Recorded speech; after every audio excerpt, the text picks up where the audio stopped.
So what's going on, y'all? It's Bodhi with TheFloatLife, and today we're talking body varials, aka sex change.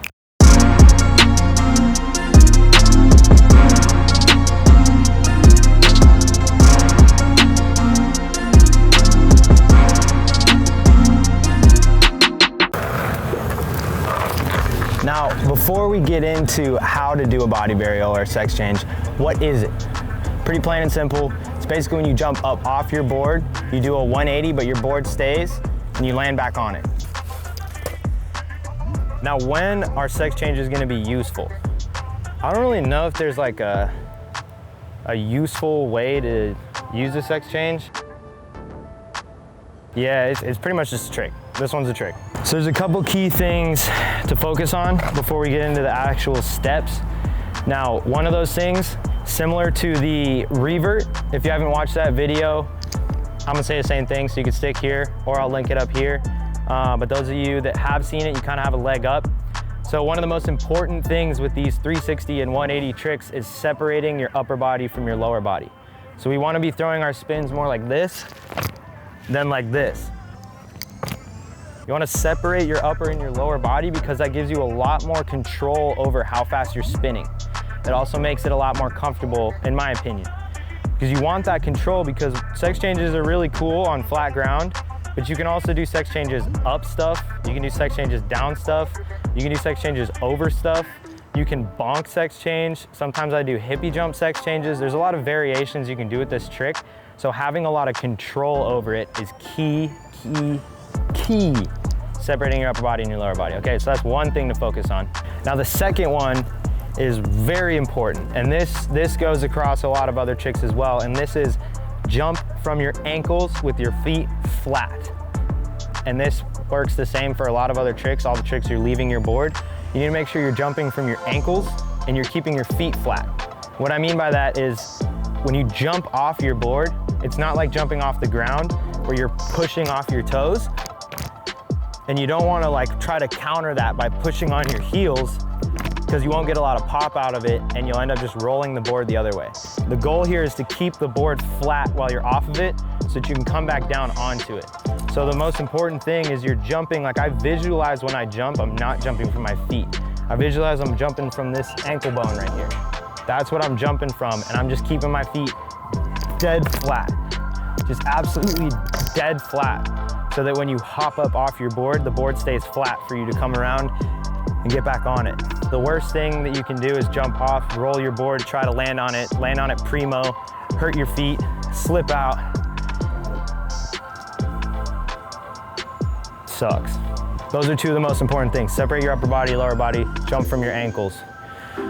Now, let's break this down. Now, step one is gonna be your approach. I'd say it's probably easier to jump and initiate the spin not moving to start off, preferably in grass or something to keep your board happy. But it's easier to land and ride out of it when you're moving, because it's like a bike. You know, if you're going on a bike hella slow, it's kind of hard to stay up, but if you're just mobbing, you just go no hands, like whatever. It's a lot easier to land it when you're moving because it kind of keeps you up, you know, science, physics, whatever.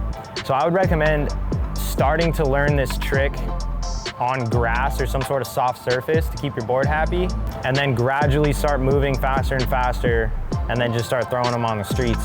So we got the approach. You can either be stopped, you can either be moving. There's no like required speed. It's not like the bonks and other stuff where you kind of need to be going a certain speed. You can go whatever speed you want. You go backwards, forwards, slow, fast, whatever.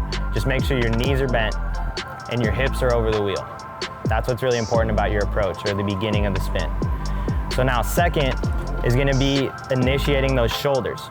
So as you drop down for the hop, you're loading up, unloading your shoulders as you extend your legs for the jump, flat-footed from the ankles. Now, right when you take off from the board, right when you feel your feet leave the board, is when you like really push your shoulders, and that gives you a loaded spring. Your core is a loaded spring when you're all twisted up like that. So you leave the board, shoulders are fully cranked, and then right when you feel like you're about at the peak of your air and you're about to start coming back down, is when you just unload your core, swing your feet around, and land back down on the board. Now, where my eyes are is really important. okay? So as you're loading it up, you're looking forward to keep yourself nice and balanced, give your brain that horizon line to keep you balanced on. But right as you start unloading that core and swinging your feet around, you quickly glance down at the board so you can see where you're putting your feet. It's really hard to do these blind. So just a quick run through to go back over the top. I was kind of jumping around a little bit there. Drop down, load up. As you're unloading your legs, you're unloading your upper body. Now once you hop off the board, you crank that spring. When you're in the peak of the air, you whip those legs around, dropping your eyes down to the board, plant your feet, ride off switch. Now, if you plant your feet a little wrong on the board, you could roll it forward or roll it backward or whatever. So I recommend definitely starting out, if you hop up and you're coming around and you place your feet, as soon as you feel like your feet aren't placed in the right place, just bail off the board if you can. Just like put the feet down, you're like, I don't know, hop off both feet, restabilize, retry. Yeah, cool. Cool. Are you stoked to go ride? I'm stoked to go ride. He's stoked to go ride, dude. He's super stoked to go ride. So that's pretty much how it's done, y'all. That's the sex change, body varial, whatever you want to call it. It's a pretty simple one, a little tricky at first, but once you lock them down, they're easy peasy. They're fun to piece into lines. You know, a little revert, little sex change back, another little revert, little nose slide, pop over, you know what I mean, with some after bang on it. Super fun, super duper fun, and this is kind of one of the key tricks to lock down that'll lead you into more advanced stuff like 360 sex changes, or it'll get you better with your reverts, or, you know, the world is your playground, right? That's what Onewheel says. So let me know if you have any questions on it. I know I got a little jumpy and ADHD on that one, so drop a question down below if you got one, or you can hit me up on my personal Instagram at Bodhi Harrison, and I'll get back to you. You can send me clips of what you're working on. You can just send me like what you're struggling with, and you and I can work together to get you riding where you want it to be. If you want to have your board real kitted out, looking fresh, you saw that board I was on, the little Growler Pint XR Hybrid. We got more of those coming soon. Check out our website, www.TheFloatLife.com. We got grip tape, tires, bearings, foot pads, everything you need to make your board look good and protect it and have it riding good. That's what we got. So check out our website, TheFloatLife.com. This was another TFL trick tip. I hope you guys enjoyed it. Let me know in the comments what you want to learn next. We'll catch you on the next one. Float on, my friends.